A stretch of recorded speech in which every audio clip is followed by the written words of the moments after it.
everybody, it's Eileen and I'm back cooking in the kitchen again. So, what am I up to today? So, I'm working on freezer meals, and this one I'm going to do is called lemon pepper chicken.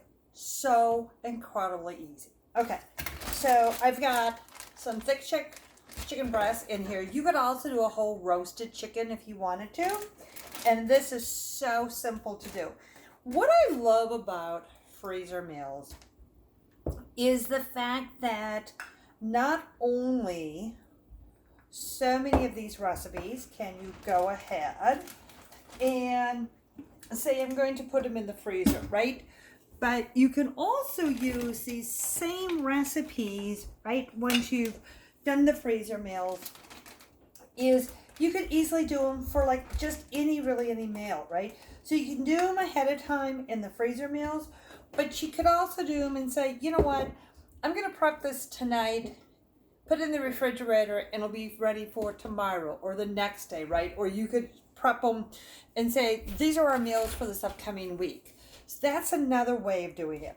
How many of you are heading to the lake, or you're heading to the beach, or you're going to go to the lake for the weekend, right? And so if you're doing any of those things, one of the big things is you probably don't want to have to worry about how much stuff do I have to go ahead and haul with me every time, right? So imagine if you decided to do these freezer meals ahead of time, right? And put them all together, and you could freeze them ahead of time, right? So then you could just take them on. They're going to be thawing out in the refrigerator while you get there and do it that way. Or you could go ahead and pre-have them, but they're all made up, right? And so now you're not having to worry about all this cooking. Your meals are made up. I mean, there's 5 different meals in this freezer meal. This happens to be the lemon pepper. Okay, so what am I up to? So this is our garlic infused canola oil. The reason that we use canola oil is because it has a higher smoke point, meaning that it can be cooked at a higher temperature before it's going to smoke, which means it doesn't set the smoke alarm off. That's why. Olive oil has a lower smoke level. So that's one of the things. Peanut oil has a very high one. It's even higher, so is sesame oil. So that's why you'll see those if you're doing like cooking with a wok and you see them like they're cooking these really high temperatures. That's one of the other reasons. Plus different oils have different flavors too. But I really do love this garlic one. Okay, so I already put in the lemon pepper rub. Now, you could use this on fish, you could use it on chicken, you could use it in steamed vegetables, you could use it on your fish too as well. I put 3 tablespoons of those. I'm going to put, oh, I knew I was missing something. I forgot to grab my herb de Pins. Where is that? Here it is. Okay, so I'm going to add my herb de Pins. It's got a little bit of lavender in it. This is just like the best. You know that, you guys? I'm going to put a tablespoon. You know what? I have a teeny bit left. So that's going to get tossed in. Okay. And then I need my garlic and herb rub. Where's my garlic and herb? And my garlic and herb, I'm going to add a tablespoon to this. I use garlic and herb rub in like constantly when I'm cooking because it just gives everything such a great flavor. So that's what I do. Then you just close your bag. Now think about this. This is like one of these things that you could do. Like when I bought this chicken, right?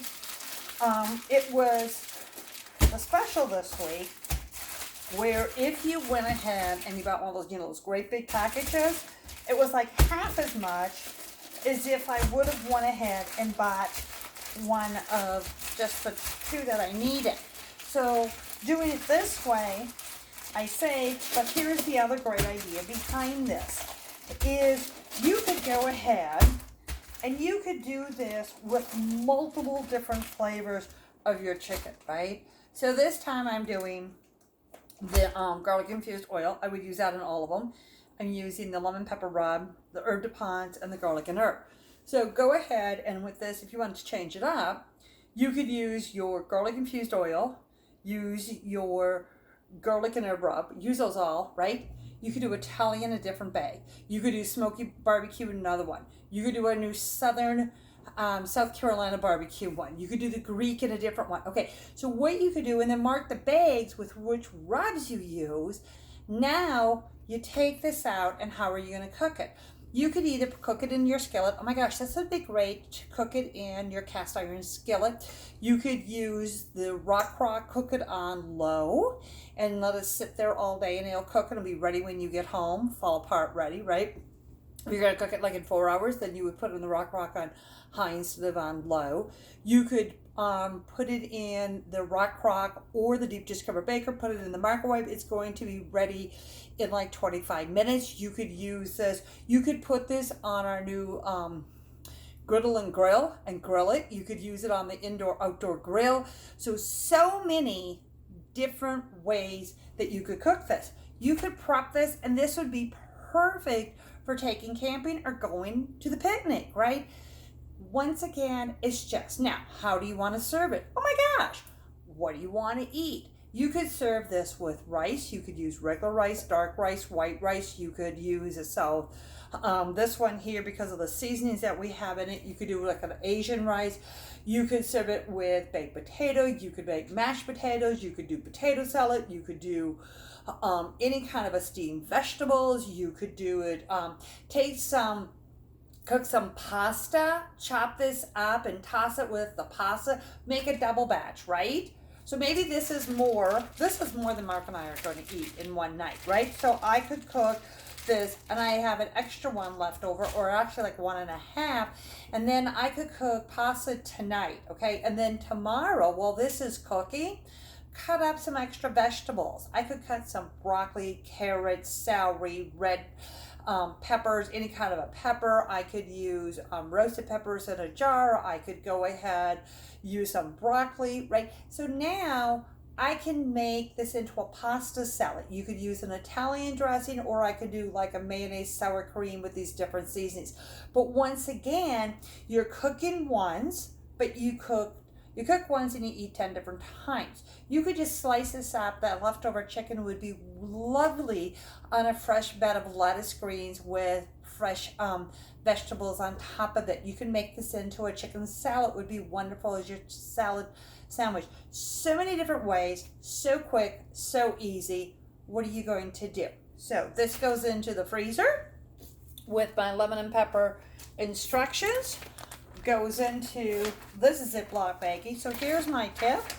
I take and I fold up my instructions of how to put this together, and I just put it right in the same Ziploc baggie that I use for the instructions of how to cook.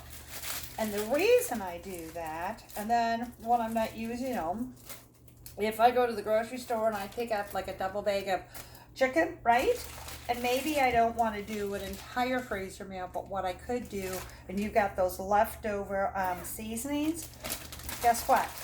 Now, you've got the instructions and you're just going to change them up, mark up which ones you put on the outside, and now you've got a couple different meals, and you could do it when you came home with it. You might decide that you want like 3 or 4 of these in the refrigerator, in your freezer, all set to go. What do you think of that idea? So, Eileen's done. Cook it in the kitchen. I'll be back later, and I'll show you how I cooked it.